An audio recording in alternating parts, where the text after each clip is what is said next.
Good ठीक है, afternoon sir. हाँ सर। Good afternoon. चलो क्लास स्टार्ट करते हैं। लास्ट टॉपिक हम डिस्कस कर रहे थे सेंट्रल बैंक और उसके फंक्शन। तो फंक्शन में 3 चीजें हमने कवर कर लिया था। कौन कौन सा? Issue of currency notes, currency note के बाद banker to the banker to government, हाँ, और इसके बाद बैंकर टू बैंक। लास्ट वाला हमारा टॉपिक रह गया था, उसमें क्या चीज था वो? कंट्रोलर मनी सप्लाई का कंट्रोलर। तो मनी सप्लाई का कंट्रोलर कैसे मनी सप्लाई को सेंट्रल बैंक कंट्रोल करता है, वो चीज हम देखते हैं।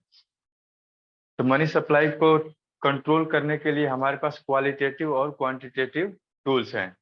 तो क्वालिटेटिव टूल्स में हम क्या देखते हैं कि किस तरह से हम बैंक को परसुएट कर सकते हैं, कन्विंस कर सकते हैं। क्वालिटेटिव का मतलब ये हुआ। और क्वांटिटेटिव मेजर्स का मतलब हमारे पास ऐसे टूल्स हैं जिनके थ्रू हम उनको या तो हम इंक्रीज करेंगे या फिर हम उनको डिक्रीज करेंगे। या तो वो परसेंटेज टर्म में है, या फिर CRR है, SLR है, या रेट के टर्म में है।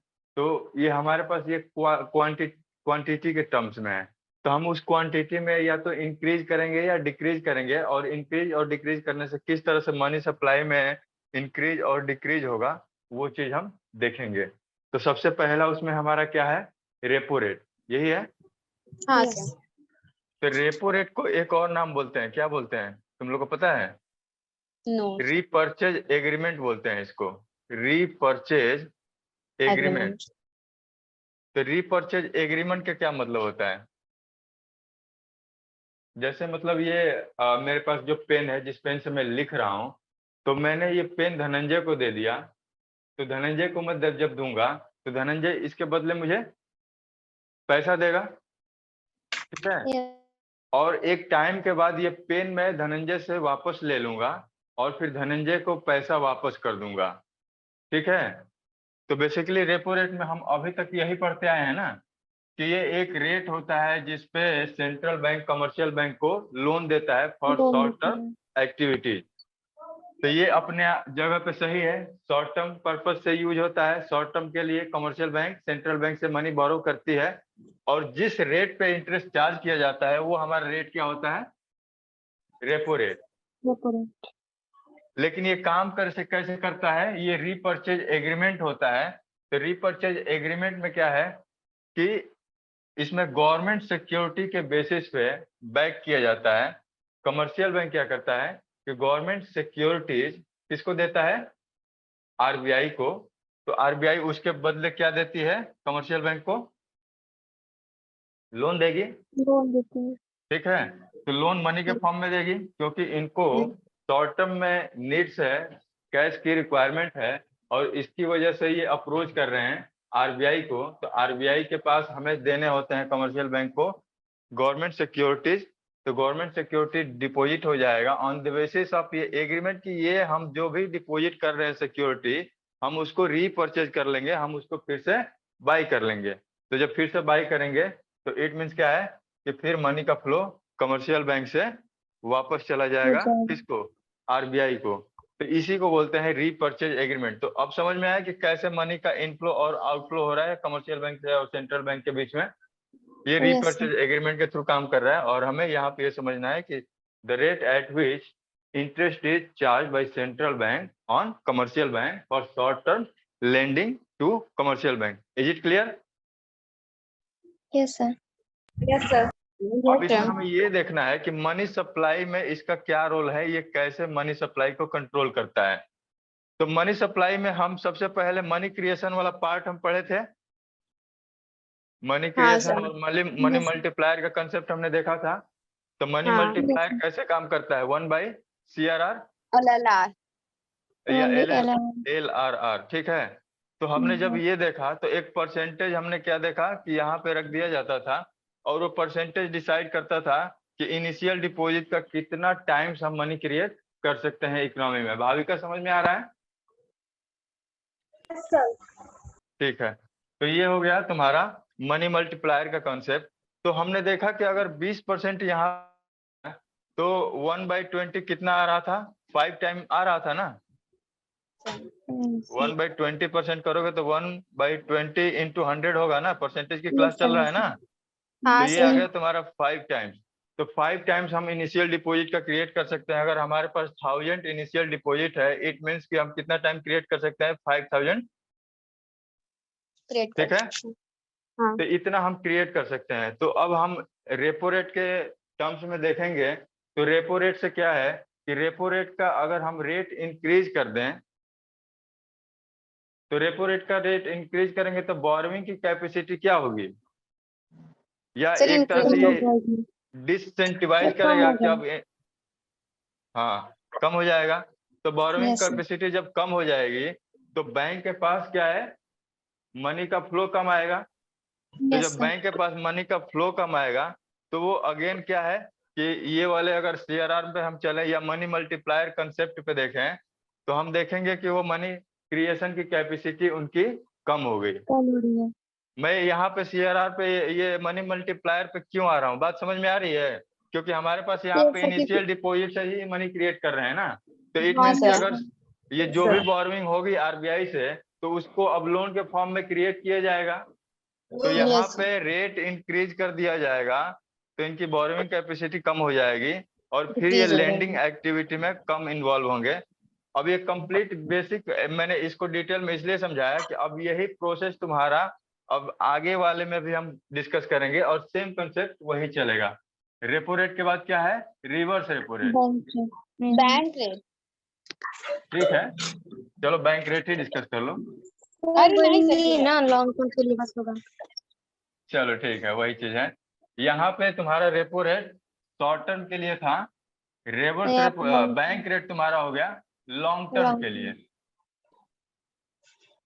बस इसमें इतना ही डिफरेंस है। तो बैंक रेट तुम्हारा लॉन्ग टर्म पर्पज से यूज होगा और शॉर्ट टर्म लेंडिंग के लिए कमर्शियल बैंक का यूज रेपो रेट पे किया जाएगा। इसके अलावा और इसमें कोई ज्यादा डिफरेंस नहीं है। अब ये बताओ कि रेपो रेट ये ज्यादा होता है बैंक रेट से कि बैंक रेट ज्यादा होता है रेपो रेट से? क्या सर?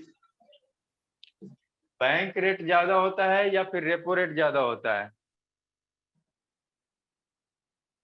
ठीक है, ये बैंक तुम्हारा रेट। होमवर्क रहेगा, तुम इसको करके आना, कल या नेक्स्ट क्लास में हम इसको डिस्कस करेंगे। तो यहाँ पे हो गया हमारा bank rate long term purpose से यूज होता है और रेपो रेट हमारा शॉर्ट टर्म पर्पज से यूज किया जाता है। इसमें भी बैंक रेट को इंक्रीज किया जाएगा तो क्या होगा? लेंडिंग एक्टिविटी कम हो जाएगा, कम हो जाएगी। क्योंकि बैंक रेट इंक्रीज होने की वजह से कमर्शियल बैंक की बोरोइंग कम होगी। कमर्शियल बैंक की बोरोइंग कम होगी तो मनी क्रिएशन क्या होगा? कम होगा। तो मनी सप्लाई क्या हो जाएगा? कम हो जाएगा। Is it clear? Yes sir. Reverse repo rate में हम क्या देखते हैं कि ये वो रेट है जिसपे अगर कमर्शियल बैंक के पास कोई एक्सेस मनी है या एक्सेस सरप्लस मनी सप्लाई है तो वो आरबीआई के पास या सेंट्रल बैंक के पास क्या करेगा? डिपॉजिट कर देगा। तो जब डिपॉजिट कर देगा तो क्या होगा?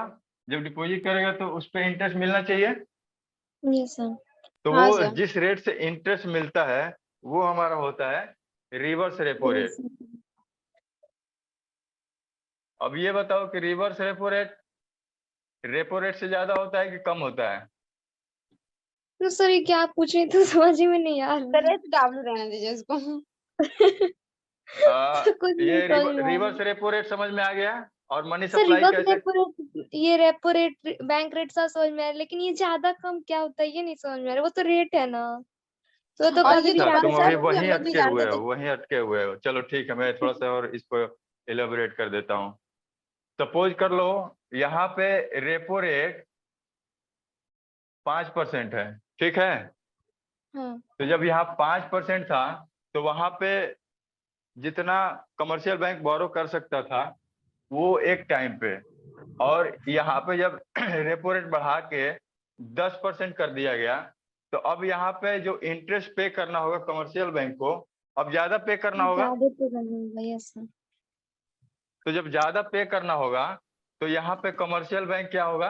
अवॉइड करेगा क्या? आरबीआई से बोरोइंग करना। यस।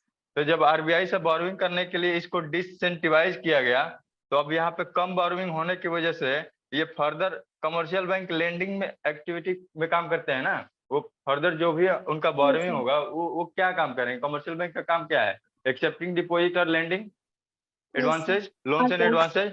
तो यहाँ से बोरो करने के बाद ये फिर फर्दर उसको लेंड करेंगे। तो जब हमें यहाँ पे ही अगर हायर रेट पे मिल रहा है तो फर्दर हम लेंड भी तो हायर रेट पे करेंगे ना।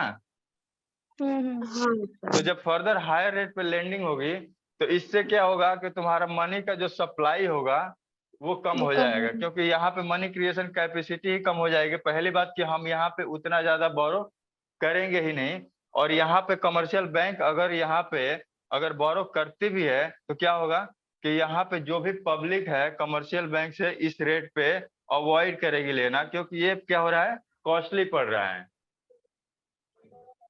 तो सबसे पहले यहाँ पे तुम मनी, हाँ बताओ सर, ये तो समझ में आता है। फिर आप बोले रेपो रेट ज्यादा होता है कि बैंक रेट ज्यादा होता है? अच्छा ठीक वो है, आरबीआई के आपस में एक वेबसाइट दूसरे पे, को बता- आरबीआई के वेबसाइट पे जाना, ठीक है, और सर्च करना कि रेपो रेट क्या चल रहा है, रिवर्स रेपो रेट क्या चल रहा है, और इसके बाद तुम्हारा बैंक रेट क्या चल रहा है। ठीक है, अभी इसको क्लास के एंड में सर्च करेंगे। ठीक है, मैं इसका वाईफाई लगा देता हूँ। ठीक है सर। तो अब समझ में आया। तो यही चीज रेपो रेट के साथ हो रही है। इसके बाद हमने डिस्कस किया reverse repo rate. Reverse repo rate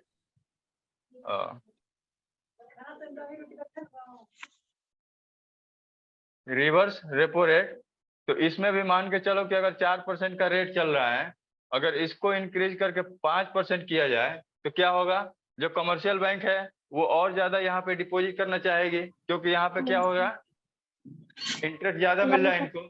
तो वो यहाँ पे आके जब डिपॉजिट करेंगी तो कमर्शियल बैंक के पास जो कैश रिजर्व है या फिर डिपॉजिट है वो तो कम हो गया ना। तो फर्दर लेंडिंग एक्टिविटी क्या होगी, कम होगी। तो मनी सप्लाई क्या होगा, कम होगा। तो अब ये प्रोसेस समझ में आ रहा है कैसे काम कर रहा है। मनी सप्लाई होता क्या है, मनी सप्लाई, अच्छा चलो ठीक है, ये हो गया। अब बैंक रेट हो गया। अच्छा, रिवर्स रेपो रेट समझ में आ गया ना। Yes sir. तीन चीज कवर कर लिया हमने, repo, reverse repo, bank rate. अगला क्या है, open market ratio. Open market ratio. कौन सा market, open market ratio. Open market operation. Open market operation में क्या होता है,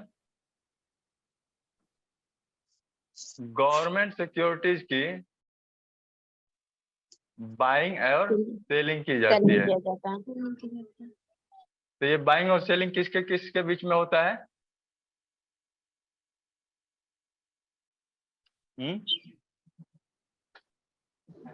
सेंट्रल बैंक कमर्शियल बैंक के बीच में। सेंट्रल बैंक और कमर्शियल बैंक। अभी हम जितना डिस्कस कर रहे हैं ना वो सारा एक्टिविटी सेंट्रल बैंक और कमर्शियल बैंक के बीच होता के है। साथ ही हो रहा है। हाँ,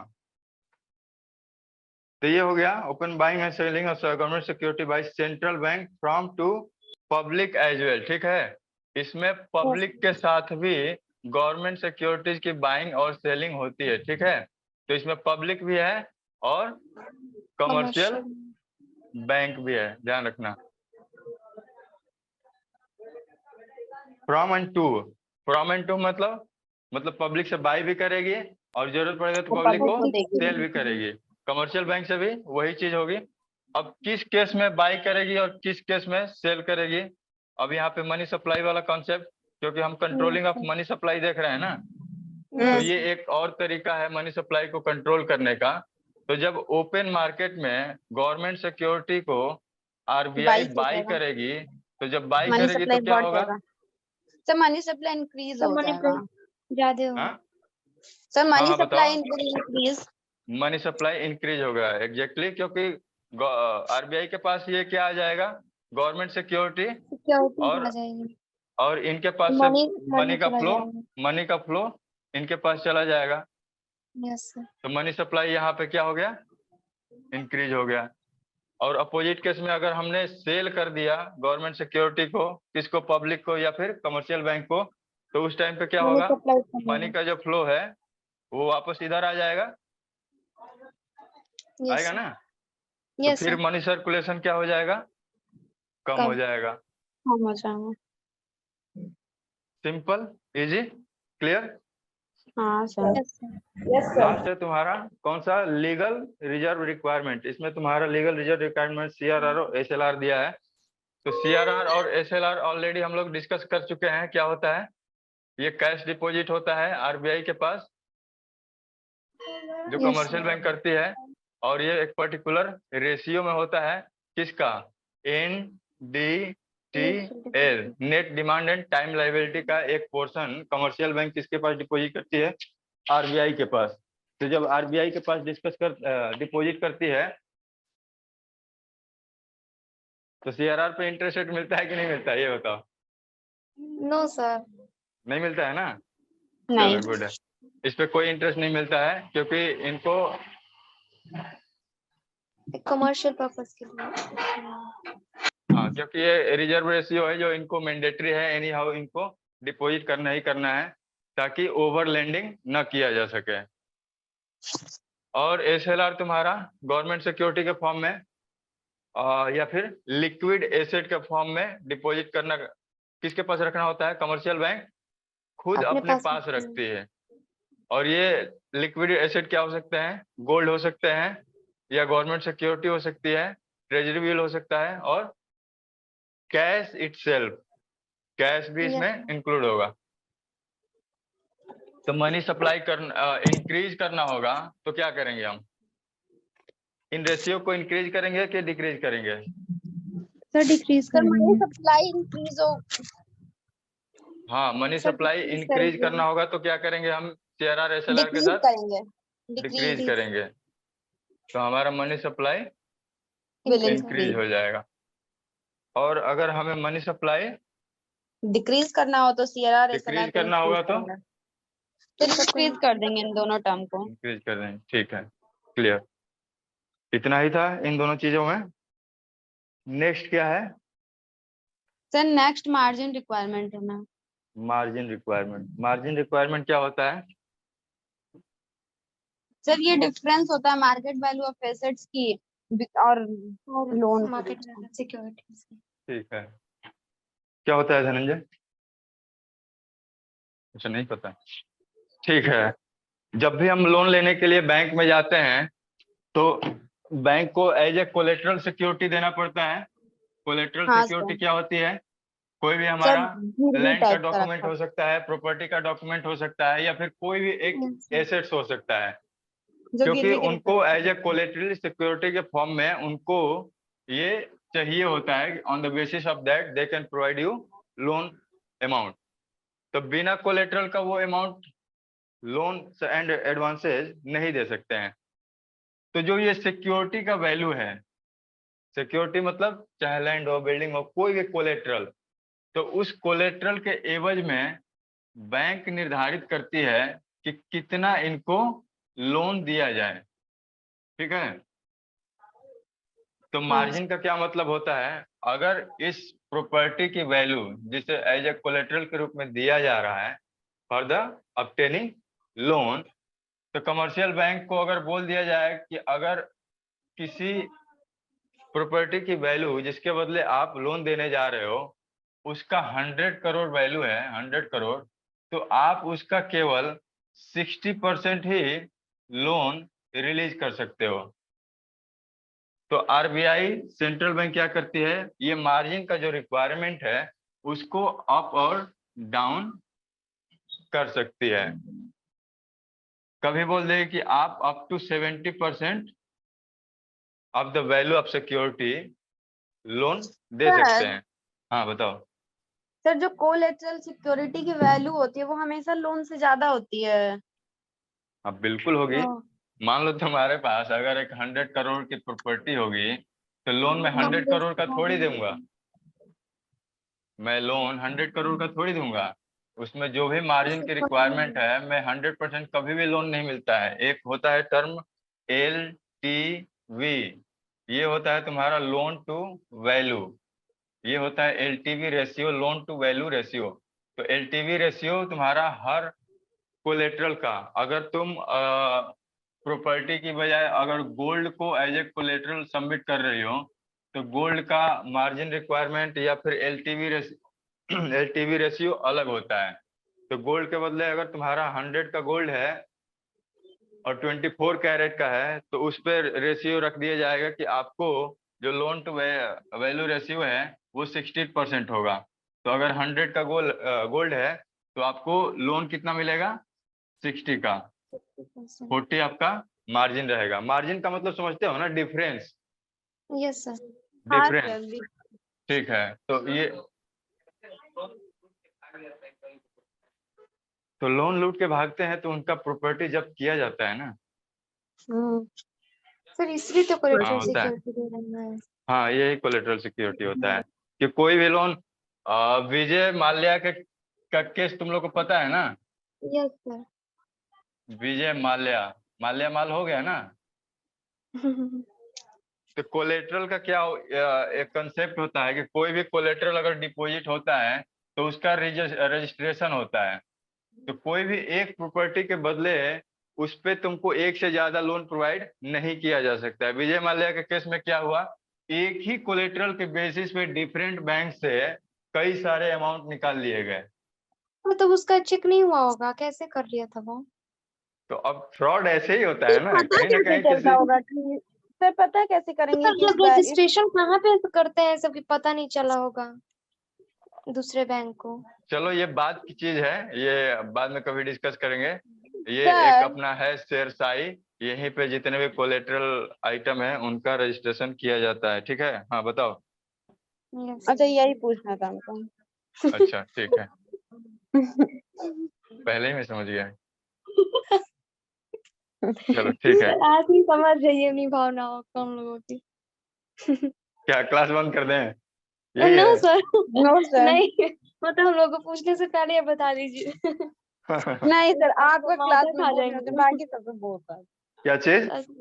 आपके क्लास में तो बहुत आप मजा आता फनी है तरीके देखने से में। पढ़ाते हैं, कभी कभी किसी क्लास में बोर होने लगता है हम लोग।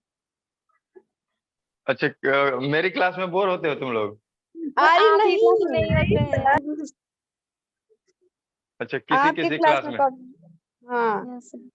अच्छा अच्छा, मतलब मेरा कोई कोई क्लास बोरिंग होता है, ये बोल रहे हो? सर अरे नहीं, सर जानबूझ के बोल रहे दूसरे हैं। टीचर्स का सर बात हो रहा है यहाँ पे। चलो ठीक है। नहीं देखो, मेरा क्या है कि तुम लोगों को इंगेज करना है। जो भी मैं पढ़ा रहा हूँ तुम लोगों को कितना समझ में आ रहा है वो मुझे भी समझ में आना चाहिए कि कितना समझ में आ रहा है तुमको, तभी तो मैं आगे बढ़ूंगा ना। अदरवाइज फिर मेरे पढ़ाने का कोई मतलब नहीं है। और द थिंग इज कि क्लास इंगेजिंग इसलिए होना चाहिए कि अब यहाँ पे तुम लोग मूर्ति की तरफ बैठने से काम नहीं चलेगा ना। तो जो भी चीजें हैं एक इंटरेक्टिव वे में बताएंगे और प्रैक्टिकल भी बताएंगे, थोड़ा सा कोरिलेट कर। तुम लोग क्लासरूम में नहीं आते हो ना, क्लासरूम में आओ तो फिर थोड़ा सा इससे भी इंगेजिंग में क्लास कराता हूँ। अब यहाँ तुम लोग मुझे दिखते ही नहीं हो,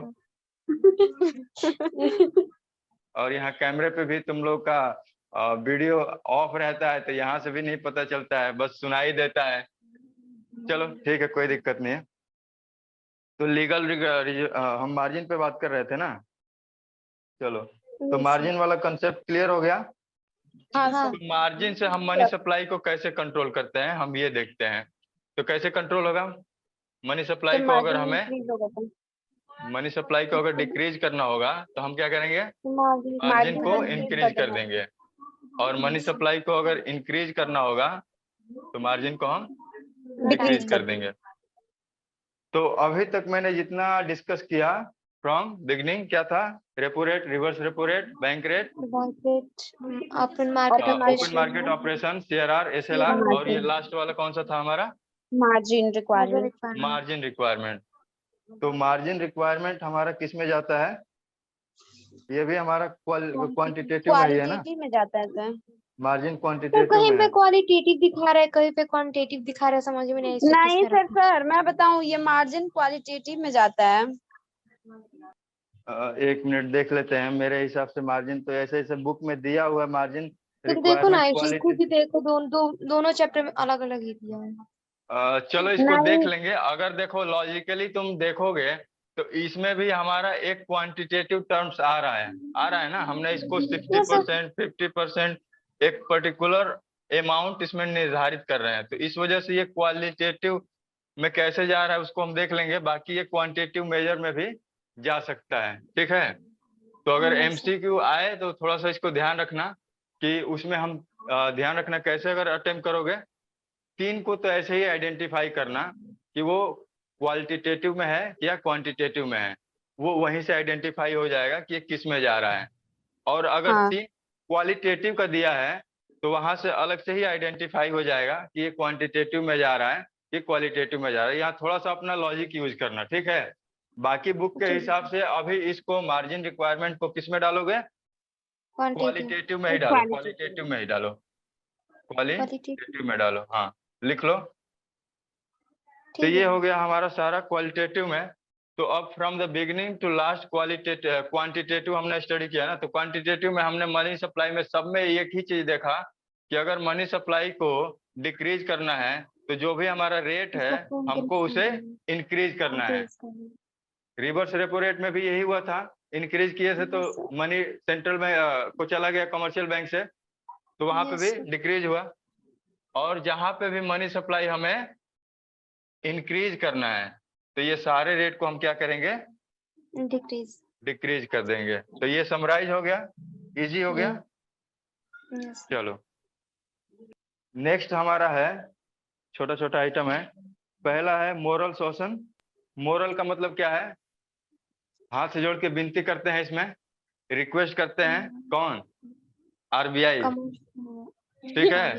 ये रिक्वेस्ट करते हैं कि भैया जो भी हमारा रिक्वायरमेंट है मनी सप्लाई का, उसको आप ऐसे करो कि मनी सप्लाई डिक्रीज हो जाए या फिर मनी सप्लाई इंक्रीज हो जाए। तो ये किस तरह से किया जाता है, एक तो वो रिक्वेस्ट कर लेते हैं और उनको कन्विंस करते हैं कि आप मनी सप्लाई को या क्रेडिट क्रिएशन एक्टिविटीज को थोड़ा सा कम करिए, या फिर जब रिक्वायरमेंट ज्यादा की होगी, apart from quantitative approach, qualitative approach से भी ये काम करते हैं। तो एक तो तुम्हारा हो गया कि परसुएशन और प्रेशर के थ्रू सेंट्रल बैंक इनको रिक्वेस्ट करता है। इसमें किस किस तरह से किया जाता है ये मोरल शोषण का एक्सरसाइज, ये देख लो। एक तो डायरेक्टली कमर्शियल बैंक के साथ डिस्कशन किया जाएगा, ठीक है, या फिर उनको एक लेटर ड्राफ्ट करके भेज दिया जाएगा, या फिर सेंट्रल बैंक की मीटिंग होती है। सेंट्रल बैंक मतलब आरबीआई का मीटिंग होता है, उस मीटिंग में जो स्पीच दिए जाते हैं उस स्पीच के थ्रू भी बैंक को इशारा कर दिया जाता है कि आपको करना क्या है, ठीक है। ये तुम्हारा होता है एमपीसी, मॉनेटरी पॉलिसी कमेटी। तो मॉनेटरी पॉलिसी कमेटी में ये सारा कुछ डिस्कशन किया जाता है। और कुछ है इसमें, RBI frequently announce it's policy. तो पॉलिसी उसी में तुम्हारा जो मॉनेटरी पॉलिसी कमेटी होती है ना, उसी में ये सारा कुछ डिस्कशन किया जाता है। एंड उनसे रिक्वेस्ट किया जाता है कि बैंक के साथ वो कोऑपरेट करें क्रेडिट पॉलिसी को लेकर।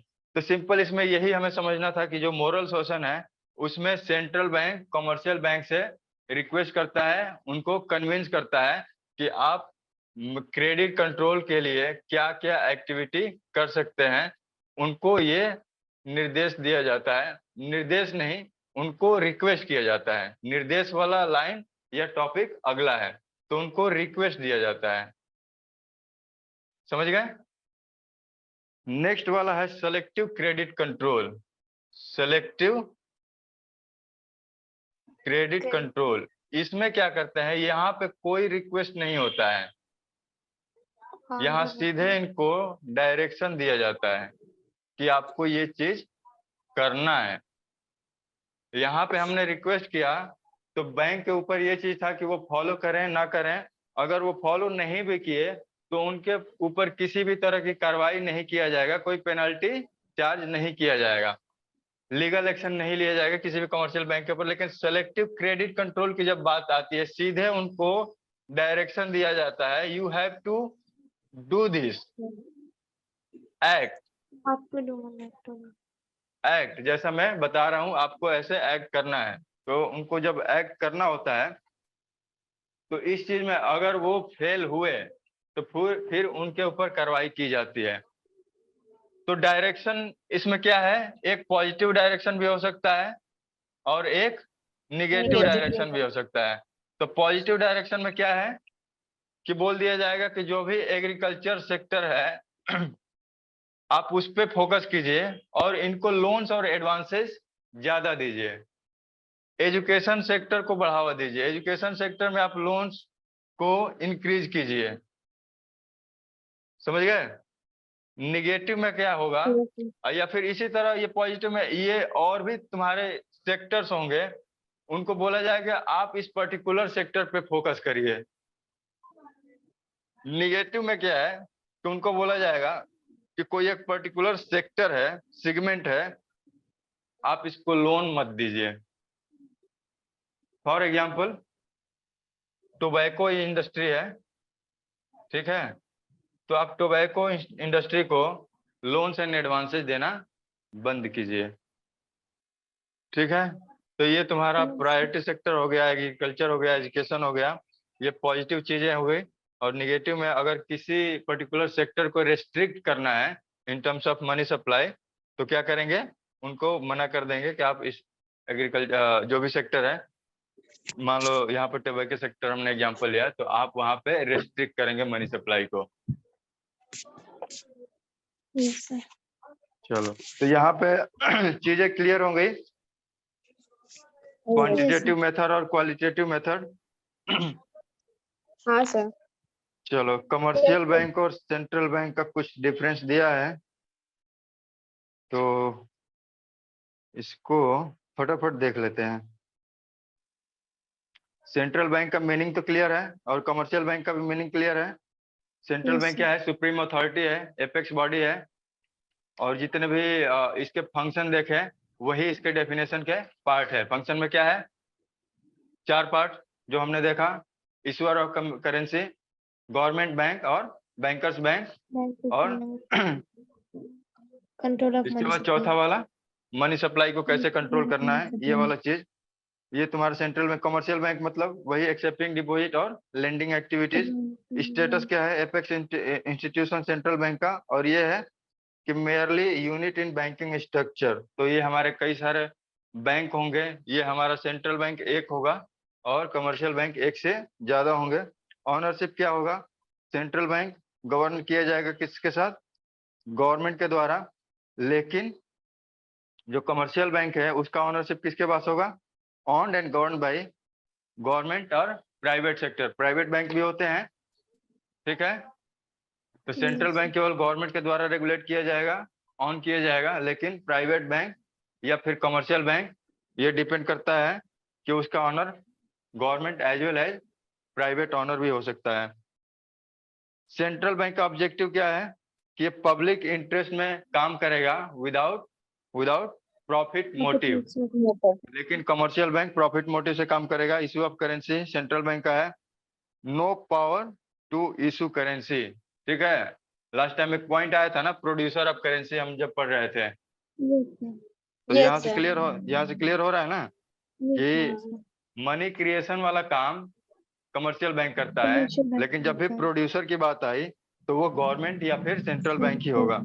Public dealing, central bank public dealing नहीं करता, हम डायरेक्टली सेंट्रल बैंक से कोई ट्रांजैक्शन नहीं कर सकते हैं, और कमर्शियल बैंक से हमारा डीलिंग होता है। और कमर्शियल बैंक का किसके साथ डीलिंग होता है, सेंट्रल बैंक के साथ। नेक्स्ट है number of bank, there is only one central bank in the country, RBI, और there are number of commercial bank. चलो, इसी के साथ हमारा मनी और बैंकिंग खत्म हो गया। और LRR और मनी मल्टीप्लायर का भी कॉन्सेप्ट मैंने तुम लोग को क्लियर कर दिया है, और इस पे फोकस कर लेना, इससे न्यूमेरिकल 1 आ सकता है बड़े आराम से।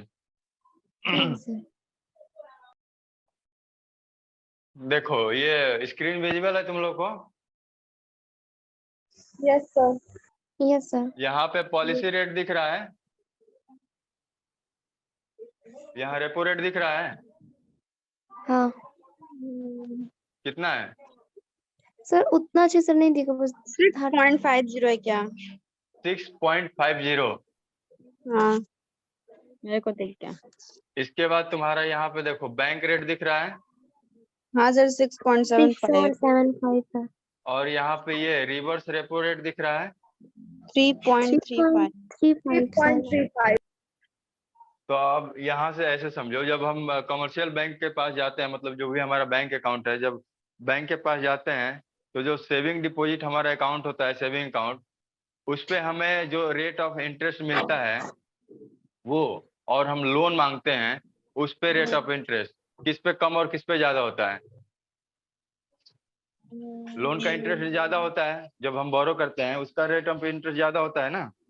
हाँ यस सर। सर, वो ज्यादा और होता है। और जब हम डिपॉजिट करते हैं सेविंग अकाउंट में मिलता है तो वो उस पे थोड़ा हमें कम जो होता है। मिलता वो है, कम होता है। उस पे जब हमें वो मिलता है वो कम होता है, यस सर। होता है ना। सर तो इसका मतलब कि रेपो रेट ज्यादा होगा रिवर्स रेपो रेट से। अब दिख रहा है, जूम किया है मैंने, यस सर। देखो यहाँ पे रेपो रेट 6.5 है, मतलब वो चार्ज ज्यादा कर रहा है। ये तुम्हारा बोरिंग वाला रेट है ना। तीखा नहीं है। यस सर, समझ गए। इसी पे कमर्शियल बैंक बोरो करता है ना, यस और सर, यहाँ पे ये डिपॉजिट करता है। Reverse repo rate. देख रहे हो ना, इस पे कम रेट हाँ मिल रहा है। 3.5%। और बैंक रेट देखो यहाँ पे, रेपो रेट 6 से ज्यादा है ना। Yes sir. हाँ सर। तो हाँ ये सर, क्योंकि तुम्हारा ज्यादा लॉन्ग टाइम टर्म, के लिए होता होगा इसलिए। हाँ ये लॉन्ग टर्म रेट हो गया, ये तुम्हारा शॉर्ट टर्म रेट हो गया। Yes sir. चलो, और कुछ था इसमें? सर नो इतना ही सर। कुछ। चलो यहाँ रिजर्व रेशियो पे भी आ जाओ। सीआरआर का अमाउंट दिख रहा है, हाँ सर यस सर। 4.50। हाँ सर, अभी 3 से 4 के बीच में चल रहा था। 4.50 करेंट है, एसएलआर 18% है। Yes sir. तो मतलब अपने और पास कुछ पढ़ा है 18% इसमें? बचता है। No sir. चलो ठीक है, यही दिखाना था तुमको। हम्म, तो मनी और बैंकिंग हमारा खत्म हो गया। Yes sir. Next chapter start करें। हाँ। Yes sir. नेक्स्ट चैप्टर क्या है हमारा? इनकम एंड एम्प्लॉयमेंट, यही है ना। Sir employment. चलो, एग्रीगेट डिमांड क्या होता है, कौन बताएगा? Sir aggregate demand refer to the total demand refers to the from all total the demand. Sector. कैसे कैलकुलेट होता है?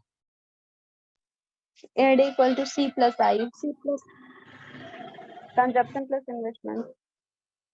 अच्छा, चलो यहीं से स्टार्ट करते हैं। Aggregate demand refers to the total value of final goods and services which all the sectors of economic planning to buy during given period of time. during हाँ, during period level of income. इसमें कई सारी चीजें हैं। पहले start करते हैं, थोड़ा सा रिकैप्चुलेट करते हैं नेशनल इनकम वाले पार्ट को। नेशनल इनकम हमने कैलकुलेशन देखा था, कितने मेथड थे नेशनल इनकम कैलकुलेशन के? थ्री। 3। हाँ धनंजय 4 बता रहा है। 3 चलो होता है। ठीक है, पहला मेथड हमारा कौन सा था? Income value added method. Method. Value. दूसरा मेथड हमारा एक्सपेंडिचर था, और तीसरा हमारा इनकम मेथड था। यही था ना? Yes sir. यही था। अब इसमें ये थोड़ा दो हम अभी के लिए काट देते हैं, देखते हैं हम एक्सपेंडिचर वाले मेथड पे। तो एक्सपेंडिचर वाले मेथड पे क्या हमने सी आई जी एक्स माइनस एम ये पढ़ा था? Yes sir. Yes sir. Sir यही इसमें भी होता है सर। तो ये हमारा कंजम्पशन एक्सपेंडिचर था, ये इन्वेस्टमेंट एक्सपेंडिचर था, ये गवर्नमेंट का consumption as well as investment expenditure था, ये एक्सपोर्ट का एक्सपेंडिचर था, और ये इंपोर्ट का एक्सपेंडिचर था। तो ये जो एक्सपेंडिचर है गुड्स और सर्विसेज पे किया गया है ना, हाँ sir. For the consumption of goods and services.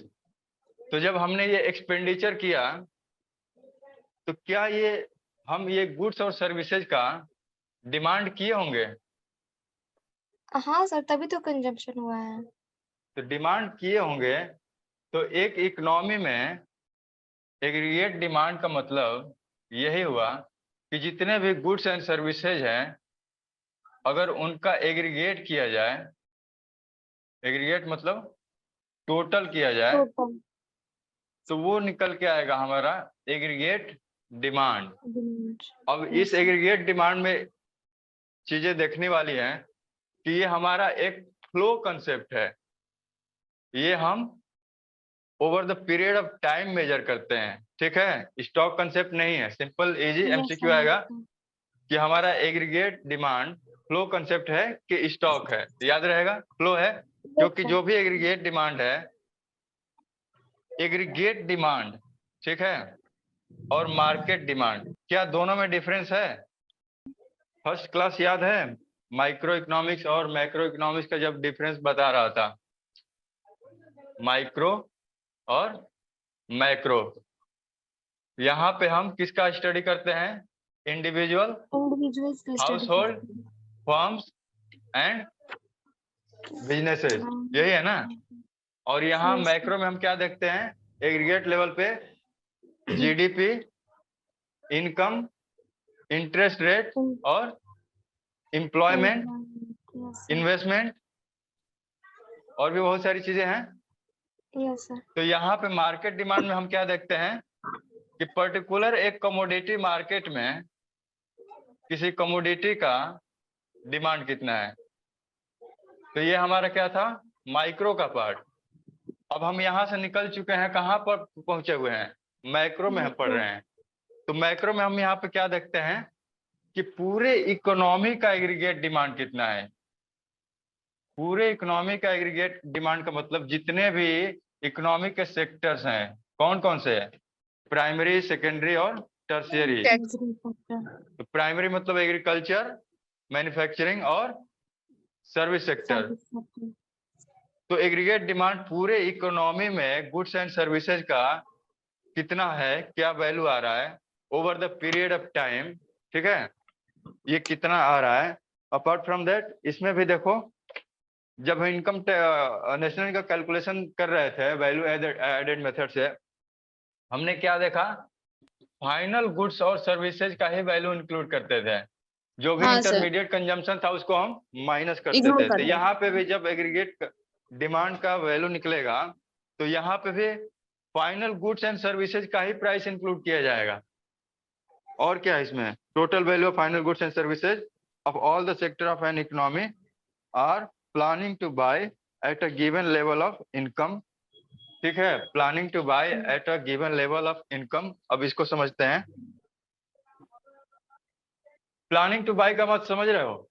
हमने जब नेशनल इनकम का कैलकुलेशन किया था, वो नेशनल इनकम का कैलकुलेशन किस फिगर पे था? एक्चुअल फिगर पे था। मतलब एक्चुअल स्पेंडिंग कितना किया जा रहा था, या फिर एक्चुअल, यहाँ पे एक्चुअल लिख देना, एक्चुअल स्पेंडिंग कितनी थी गुड्स और सर्विसेज पे, गुड्स एंड सर्विसेज पे। लेकिन जब यहाँ पे अभी इनकम और एम्प्लॉयमेंट की बात कर रहे हैं और इस चैप्टर की बात कर रहे हैं, तो यहाँ पे हम एक इकोनॉमिक मॉडल प्रिपेयर कर रहे हैं। तो यहाँ पे हम थोड़ा सा एजम्पशन पे चलेंगे। अब यहाँ पे हम एक्चुअल फिगर पे नहीं जाएंगे। यहाँ पे जो नेशनल इनकम का हमने कैलकुलेशन किया था, वो जितने भी फिगर थे, चाहे तुम्हारा वैल्यू एडेड मेथड हो, इनकम मेथड हो या फिर एक्सपेंडिचर मेथड हो, उसमें हमने एक्चुअल वैल्यू लिया था। और एक्चुअल वैल्यू को बोला जाता है, क्या बोला जाता है? क्या बोला जाता है? X A N T E, यही है ना? हाँ, एक्सीएंटे, एक्सी फर्स्ट। हाँ, तो ये हो गया एक्स एन, और प्लान को एक्स, स्पेलिंग सही लिखा है, हाँ यही है, ई x A N T E. तो ये हमारा क्या है? एक्चुअल। और प्लान्ड को हम क्या बोलेंगे, जब हम करेंट टॉपिक पे चल रहे हैं? X post. तो यहाँ पे थोड़ा सा उल्टा हो गया है। एक्स पोस्ट तुम्हारा क्या है? एक्चुअल है, ठीक है, इसको थोड़ा सा करेक्ट कर लेना। एक्स पोस्ट मतलब तुम्हारा हो गया, ठीक है, और एंट का मतलब एंटिसिपेट कर रहे हैं, ठीक है, एक्स का मतलब हम एंटिसिपेट कर रहे हैं। तो ये तुम्हारा प्लान वाला है। एक्चुअल वाला कौन सा है? एक्स पोस्ट, इसको करेक्ट कर लेना। ठीक है sir. Ex ant depicts what has been planned, ant मतलब एंटिसिपेशन, ठीक है। और इसके बाद तुम्हारा एक्स पोस्ट मतलब एक्चुअली हैपेंड। तो ये दो टर्म इसलिए मैं डिस्कस किया कि सिंपल यहाँ से एमसीक्यू बन सकता है कि एक्स एंट और एक्स पोस्ट क्या होता है। ये क्लियर है? Yes sir. यस तो सर। अभी सर हम एक मतलब प्लान वाला था ना। एक्स एंट मतलब तुम्हारा प्लान्ड हो गया। मैं फिर से लिख देता हूँ, यस सर समझ गए। एक्स एंट प्लान्ड, और ये एक्स पोस्ट एक्चुअली। एक्चुअल। हाँ, तो इसके बाद हम क्या देख रहे थे कि इनकम और एम्प्लॉयमेंट का जब चैप्टर हम अभी स्टार्ट किए हैं, तो हमने इनकम का कैलकुलेशन देख लिया, नेशनल इनकम का, ठीक है। उसके बाद आती है कि जब नेशनल इनकम का कैलकुलेशन कर लिया तो कुछ क्वेश्चंस आते हैं। क्वेश्चन का मतलब जिसके थ्रू हम एक थ्योरेटिकल एक्सप्लेनेशन बनाते हैं, ठीक है। तो जब हम थ्योरेटिकल मॉडल बनाते हैं, थ्योरेटिकल मॉडल, तो हमारे पास बहुत सारे वेरिएबल होते हैं, मेनी वेरिएबल्स। तो मेनी वेरिएबल्स का यहाँ क्या मतलब है, मैं क्या यहाँ एक्सप्लेन करना चाह रहा हूँ। याद होगा अगर तुम लोगों ने मार्केट डिमांड और सप्लाई पढ़ा होगा, तो उसमें एक चीज तुमने पढ़ा होगा कि डिमांड क्या होता है। डिमांड गुड्स एंड सर्विसेज का ये सम होता है, जितने भी गुड्स एंड सर्विसेज का डिमांड हम करते हैं उसका समेशन होता है। और इसका रिलेशन क्या होता है डिमांड का प्राइस के साथ। जब डिमांड का हम रिलेशन प्राइस के साथ निकालते हैं तो हम क्या बोलते हैं कि जब इनवर्स डिमांड ज्यादा होगा, तो प्राइस डिमांड ज्यादा होगा तो प्राइस ज्यादा कम होगा। होगा। कैसे? सर प्राइस ज्यादा होगा तो डिमांड कम होगा ना। तो वाइसी वर्सा इसमें लिखते हैं ना लास्ट में, याद है? बोले ना कि इनवर्स होता है सर, हाँ, बोले थे कि इनवर्स रिलेशन होता है दोनों के बीच। डिमांड बढ़ेगा तो फिर प्राइस बढ़ेगी ना। चलो सर ठीक है, डिमांड बढ़ेगा तो प्राइस कैसे चलो ठीक है, बढ़ेगा? चलो ठीक है, यहाँ से देखते हैं। प्राइस अगर इंक्रीज हुआ तो तो डिमांड कम होगा। कम डिमांड होगा। कम होगा। इनवर्स रिलेशन है, हाँ ठीक है। और यहाँ पे सप्लाई को रख दिया जाए तो डायरेक्ट होगा। डायरेक्ट होगा। तो यहाँ पे एक वर्ड यूज करते थे कि other things remaining same. Constant. Constant या सेम, सेम। यही था ना। हाँ तो यहाँ पे एक और वर्ड याद कर लो, सेट्रेस पैरिबस। ये क्या है सर? इसी चीज को डिनोट करते हैं, ठीक है। सर ये क्या स्पेलिंग है? है, लिख देता हूं मैं फिर से, CETERIS,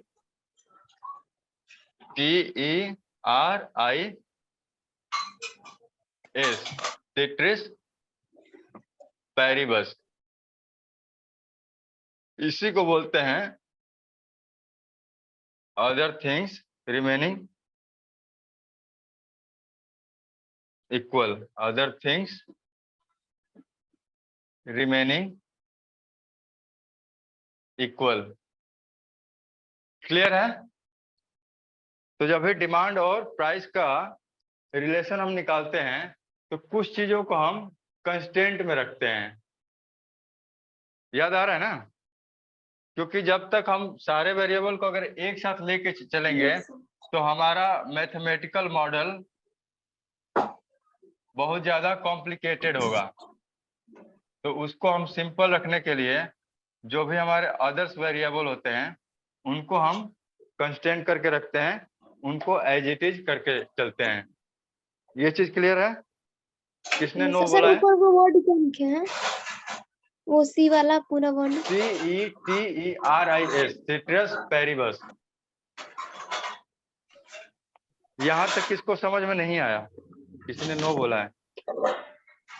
भाविका समझ में आ रहा है? Yes sir. ठीक है।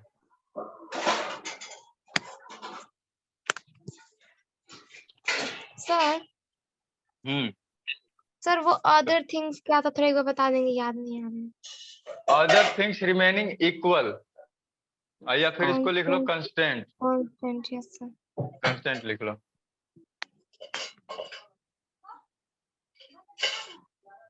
सर वो था क्या, उसका क्वालिटी हम्म। चेंज नहीं करना है, ऐसा कुछ था क्या चीज? सर? उसके अदर थिंग्स में क्या क्या थे जिसको कांस्टेंट रखना था? अदर थिंग्स में जो तुम्हारा आता है कि क्वालिटी प्राइस चेंज नहीं ऑफ करना है। प्राइस ऑफ सब्स्टिट्यूट गुड्स आता है ना? Yes sir. और इनकम ऑफ पीपल, याद आ रहा है? Yes sir. यही सारी हाँ चीजें सर, है ना? याद आ रहा है, याद आ रहा है। Test, preference, difference. भूल गए हो क्या तुम लोग, या फिर तुम्हारे में नहीं था? सर था सर, वही तो बोले थोड़ा थोड़ा भूल गए हैं, तो थोड़ा अच्छा थोड़ा चलो ज्यादा ठीक। भूल गए हैं। एक बार देखेंगे तो अच्छा सब याद हो जाएगा। चलो ठीक है। तो ये हो गया। अब इसके बाद हमें अब हम चलते हैं फिर से एग्रीगेट डिमांड वाले पार्ट पे। तो एग्रीगेट डिमांड वाले पार्ट पे हमें चलना था, इस वजह से ये बेसिक कॉन्सेप्ट था, मुझे समझाना था, क्योंकि अब एग्रीगेट डिमांड में कुछ इक्वेशंस आने वाले हैं, वो इक्वेशन को हमें समझना होगा। तो पहला तो हमारा ये डेफिनेशन क्लियर हो गया कि total value of final goods services है, ऑल सेक्टर है, इकोनॉमी है। और हम डिस्कस कर रहे थे कि यहाँ पे जब एग्रीगेट डिमांड की बात करेंगे तो हम पहुंचे थे कहाँ पे? एक्स एंड पे, ठीक है? Yes sir. तो यहाँ पे अब हम इसी की बात कर रहे हैं। नेशनल इनकम का कैलकुलेशन हमने एक्चुअल फिगर पे किया था, एक्स पोस्ट पे किया था, लेकिन अब यहाँ पे जो भी मॉडल हम बनाएंगे, तैयार करेंगे, वो हमारा होगा एक्स एंड पे, प्लानिंग पे होगा। Yes sir. तो planning to buy at a given level of income during a period of accounting year. In other words, aggregate demand is the aggregate expenditure. यहाँ पे ये वाला पार्ट से क्लियर हो रहा है? यहाँ पे जो मैंने लिखा था इसको कोरिलेट करना जरा। Aggregate demand is the aggregate expenditure that different sectors of the economy are willing to incur during a given period of time. यही है ना? Yes sir. तो एक्सपेंडिचर मेथड से जो हमने कैलकुलेशन किया था नेशनल इनकम का, अगर वही चीज हमारा प्लानिंग के बेसिस पे हो कि हम क्या प्लान करके डिमांड करना चाह रहे हैं, what we want to buy, not actual figure, हम क्या बाय करना चाहते हैं, तो वो हमारा क्या आएगा? एग्रीगेट डिमांड का पार्ट बनेगा। वो लास्ट वाला जस्ट एक रेफरेंस लिया था, नेशनल इनकम वाला एक्सपेंडिचर का पार्ट, लेकिन वो हमारा एक्चुअल फिगर पे है। लेकिन वही चीज कि जो इकोनॉमी में प्लानिंग कर रहे हैं, क्या चीज बाय करने का, गुड्स एंड सर्विसेज, जो भी हमारा लेवल ऑफ इनकम है एक इकोनॉमी में, तो वो हमारा कंसीडर किया जाएगा एग्रीगेट डिमांड। और एग्रीगेट डिमांड ही है एग्रीगेट एक्सपेंडिचर। चलो तो ये हो गया। एडी इज द एग्रीगेट, हाँ, एडी एंड एग्रीगेट, यहाँ पे ये वाला लाइन दिख रहा है ना? AD and aggregate expenditure mean the same. It is important to know that aggregate expenditure refer to planned expenditure and not actual expenditure. So AD is the total expenditure that all household, firm, government and rest of world are planning to incur during a period of time. अब ये पूरा story जो मैंने इधर explain किया था, अब बताओ क्या कोरिलेट कर पा रहे हो? समझ में आया? क्या मैं अगर ऐसे बता देता तो समझ में आता? No sir. आप तो वैसे ही पढ़े थे लोग। बस डेफिनेशन है। सर आज तक तो वैसे ही पढ़े थे ना। अच्छा, आज तक ऐसे ही पढ़ा था। नहीं तो आज सर, दूसरे जैसे आप पढ़े वैसे नहीं, जैसे हम लोग अच्छा जानते थे वैसे। अच्छा अच्छा, मतलब बुक में जो लिखा है एक बार रीड करके पढ़ लिया, समझ लिया, कैसे उसका बिहाइंड द सीन है वो नहीं पता ना। चलो, तो ये हो गया तुम्हारा पैराग्राफ खत्म। देखो यहीं पे नीचे लिखा है कि do not confuse with aggregate demand with market demand. ठीक है, तो ये भी मैंने तुम लोग को समझा दिया। कंपोनेंट तुम्हारे क्लियर है? कंपोनेंट तुम्हारे वही है जो नेशनल इनकम का CIGXM है। द थिंग इज कि यहाँ पे जो भी एक्सपेंडिचर है या फिर जो भी तुम्हारा आइटम दिया हुआ है वो सारा प्लान्ड फॉर्म में होगा, एक्चुअल फिगर नहीं होगा। ठीक है, इसमें उन्होंने वही सारा चीज दिखाया है। देखो हाईलाइट करके देखो, पहले तो इन्होंने वही डेफिनेशन लिख दिया है जो तुम नेशनल इनकम में पढ़े थे। देखो हाईलाइट करके इन्होंने लिखा हुआ है कि ये एक्स एंट है, that is planned expenditure. Third वाले गवर्नमेंट एक्सपेंडिचर में भी देखो इन्होंने हाईलाइट करके लिखा हुआ है कि legal government expenditure determined by policy of the government which is generally guided by social welfare. चलो तो ये तुम्हारा ये चीजें तो क्लियर है ना। इन्वेस्टमेंट क्या होता है, प्राइवेट कंजम्पशन एक्सपेंडिचर क्या होता है, गवर्नमेंट नेट एक्सपोर्ट इंपोर्ट। हाँ सर। ये ऑलमोस्ट वही चीजें हैं, इसको मैं रिपीट नहीं कर रहा हूँ। ठीक है, नीचे लास्ट में लिखा हुआ है CIGX-M। तो X-M क्या है तुम्हारा? Net export. अब यहाँ पे डिस्कस कर लेते हैं aggregate demand in two sector model. Two sector model simple economy last time हमने डिस्कस किया था, क्या होता है? सर तो जिसमें गवर्नमेंट फॉरेन का कुछ हाउस होल्ड और गवर्नमेंट, हाउस होल्ड और फॉर्म। सिंपल इकोनॉमी के अलावा हमने एक डिस्कस किया था ओपन इकोनॉमी, याद है? Yes sir. और एक हमने डिस्कस किया था क्लोज्ड इकोनॉमी, याद है? Yes sir. सिंपल इकोनॉमी में कौन कौन से सेक्टर हैं? सर ओपन इकोनॉमी पूछे हैं। सिंपल इकोनॉमी में पहला नंबर पे बताओ, सिंपल इकोनॉमी में कौन कौन से इकोनॉमी सेक्टर है? हाउस होल्ड और form. House hold and form. Closed economy में कौन कौन से हैं? सर क्लोज्ड इकोनॉमी बस वो sir foreign farms and government और गवर्नमेंट। फॉरेन फॉर्म नहीं होगा। और ओपन में क्या हो जाएगा, कौन सा एक आइटम ऐड हो जाएगा? External sector. Yes sir. ये सारा चीज क्लियर है? हाँ सर। अब इसी में ये सिंपल इकोनॉमी है, इसको क्या बोला जा रहा है? Two sector economy. Yes sir. तो टू सेक्टर इकोनॉमी में कौन कौन से आएंगे? हाउस होल्ड और फार्म। सिंपल इकोनॉमी के फीचर्स याद है? सिंपल इकोनॉमी के फीचर्स भूल गए? सिंपल इकोनॉमी में हमने क्या पढ़ा था? फीचर्स का मतलब इसमें कोई पहला फीचर तो यही है कि दो ही सेक्टर इन्वॉल्व हैं और दो सेक्टर इन्वॉल्व सेविंग नहीं होगा, यही सेविंग नहीं होगी और एक्सटर्नल पेमेंट नहीं होगा। और गवर्नमेंट क्या था? इंटरफेरेंस नहीं, गवर्नमेंट इसमें नहीं है तो इसमें टैक्स का पेमेंट नहीं होगा। और कुछ था? इतना ही था? एक और था कि हाउस होल्ड का जो एक्सपेंडिचर है फर्म का इनकम है और फर्म का जो एक्सपेंडिचर है वो हाउस होल्ड का इनकम है। और कंप्लीट जो हाउस होल्ड है वो कंप्लीटली एक्सपेंड करेंगे अपना इनकम फर्म के गुड्स एंड सर्विसेज पे, और फर्म भी कंप्लीटली इसको डिस्ट्रीब्यूट कर देगी factors of services, factors of production पे, फैक्टर पेमेंट पे। यही था ना? यही था। भूल गए तुम लोग, ठीक है कोई बात नहीं, रिवाइज कर लेना। ठीक है, रिवाइज में करा दिया, याद हो गया। इसके बाद हम चल रहे थे तो एग्रीगेट डिमांड टू सेक्टर में हम चल रहे थे। तो एग्रीगेट डिमांड में अब हमारे दो ही सेक्टर है, कौन कौन सा? हाउस होल्ड और फर्म। तो AD is equal to C+I।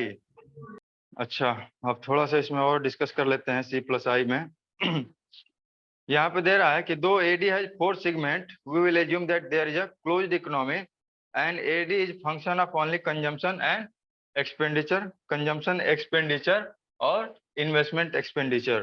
तो कंजम्पशन एक्सपेंडिचर क्या था हमारा, हाउस होल्ड द्वारा कंज्यूम किया गया गुड्स एंड सर्विसेज का एक्सपेंडिचर, और इन्वेस्टमेंट एक्सपेंडिचर क्या था, कैपिटल एसेट्स, कैपिटल एसेट या कैपिटल स्टॉक में ऐड किया गया वैल्यू, यही था ना,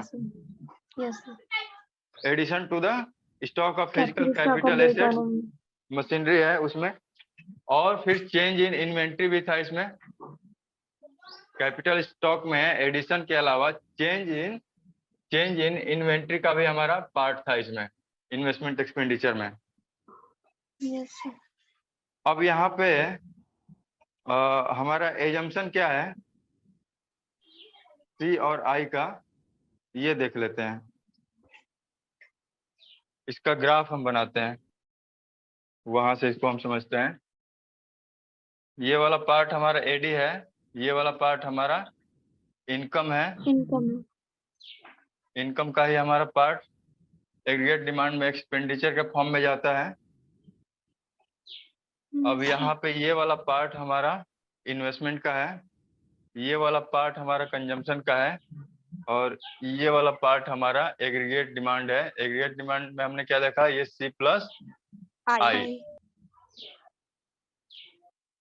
और ये हमारा एक्स एक्सिस है, ये 0 से स्टार्ट होगा, और ये हमारा वाई एक्सिस है, ये भी 0 से स्टार्ट हो रहा है। अब यहाँ पे जो हमारा मैथमेटिकल मॉडल है या इकोनॉमिक मॉडल है, उसको सिंपल रखने के लिए हमने क्या किया है कि यहाँ पे जो इन्वेस्टमेंट है, इन्वेस्टमेंट को हमने क्या रखा है, कंस्टेंट। कंस्टेंट का मतलब हम एज्यूम कर रहे हैं कि over the period of time जो भी इन्वेस्टमेंट एक्सपेंडिचर है वो सेम रहेगा। ठीक है, सेम है, इसका मतलब इसमें कोई इंक्रीमेंट नहीं है। Over the period of time ये parallel to the x axis है, इसमें कोई भी एक्सपेंडिचर एक्स्ट्रा नहीं जा रहा है। और ये वाला जो हमारा कंजम्पशन का पार्ट है, ये हमारा कंजम्पशन का पार्ट 0 से स्टार्ट नहीं होके ये स्टार्ट हो रहा है कहाँ से, ये वाले पॉइंट एस से। तो एस से स्टार्ट होने का मतलब क्या है, क्या हमारा कंजम्पशन इनकम 0 नहीं होने के बाद भी, यहाँ सपोज अगर 40 है तो क्या ये पॉसिबल है? हाँ सर। कैसे, क्या रीजन हो सकता है? Autonomous consumption. ठीक है, ऑटोनोमस तो तुमने समझ लिया, तो ऑटोनोमस है तो ठीक है, मैं भी समझ गया ऑटोनोमस। लेकिन ये ऑटोनोमस का मतलब है क्या, क्यों हो रहा है यहाँ पे 0 होने के बावजूद? सर अगर इनकम नहीं भी होगा तो हम कंजम्पशन करेंगे, या तो अपने पास सेविंग से करें या वो कंज्यूम कुछ ना कुछ करेगा। कहाँ से, एक बार फिर fast 1 by 1 saving से। बताओ, सुहाना बताओ, फिर आयुष बताइए। सर बोल रहे थे कि अगर हमारे पास इनकम नहीं भी होगा तो कंजप्शन होगा, या तो अपने पास सेविंग से कर सकता है। पास्ट सेविंग, गुड, और या तो लोन भी कर सकता है। गुड, लोन या बोरोइंग, ये 2 चीजें हैं। या तो हम अपना सेविंग यूज कर सकते हैं या फिर बोरोइंग कर सकते हैं, क्योंकि सर्वाइवल के लिए हमें कंजम्पशन तो करना ही करना है, जरूरी है। और कंजम्पशन के लिए हमें कहीं ना कहीं से पैसे का जुगाड़ तो करना ही पड़ेगा। तो या तो हम पास सेविंग यूज करेंगे या फिर हम पैसा उधार लेके आएंगे। तो ये हो गया। तो इसका समेशन इन्वेस्टमेंट का और प्लस कंजम्पशन का, ये हमारा स्टार्ट हुआ पॉइंट टी से, और ये बना C plus I is equal to aggregate demand in 2 sector economy. यहां तक क्लियर है? Yes sir. अब यहाँ पे पहला चीज हम देखेंगे, और नोट कर लेना या फिर ध्यान में रखना या बुक में है हाईलाइट कर लेना, कि there exist a positive relationship between income and level of aggregate demand. ये हमारा एग्रीगेट डिमांड का फिगर है और ये हमारा इनकम का फिगर है। तो जैसे जैसे हमारा इनकम बढ़ेगा, हमारा एग्रीगेट डिमांड क्या होगा, इंक्रीज होगा। तो एग्रीगेट डिमांड और इनकम में क्या है, एक पॉजिटिव रिलेशन एग्जिस्ट करता है। Also aggregate rises and vice versa. ठीक है, ये वाला पॉइंट क्लियर हो गया। एडी इज इक्वल टू पहला पॉइंट कि सी प्लस आई, ये वाला पॉइंट क्लियर। दूसरा positive consumption even income level is zero, ये वाला भी क्लियर कर दिया तुम लोग को कि क्यों हो रहा है फास्ट सेविंग से। या फिर एक और आइटम है इसमें कैसे कर सकते हो, अगर तुम्हारे पास कोई एसेट्स है तो एसेट्स को सेल करके भी आप ये कंजम्पशन को इस लेवल से स्टार्ट कर सकते हो। तो ये 3 पॉइंट याद रखना, fast saving, loans and sales of asset.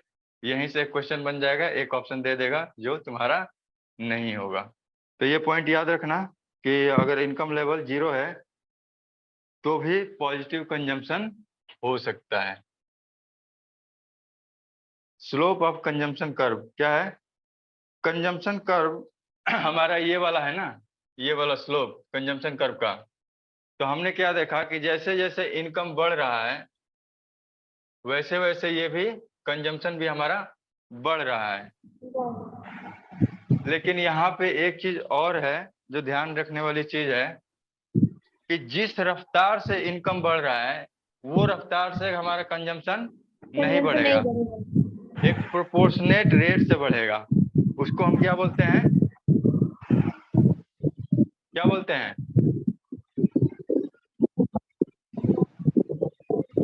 MPC पढ़ा है? Marginal propensity to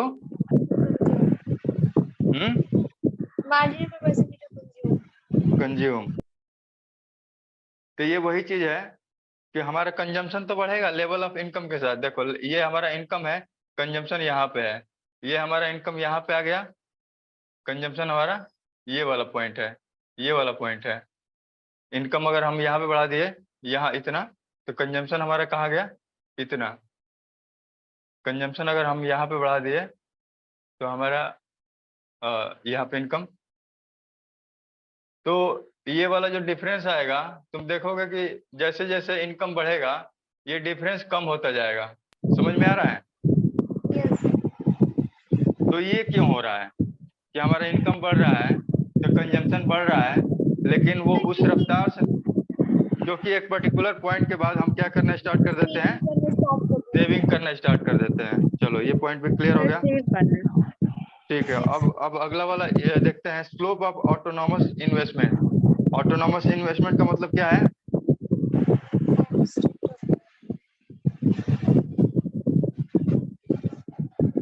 autonomous investment का मतलब भी वही हुआ कि इनकम 0 होने के बाद भी हमारा इन्वेस्टमेंट एक्सपेंडिचर 0 नहीं है, ये भी एक पर्टिकुलर पॉइंट से स्टार्ट हो रहा है।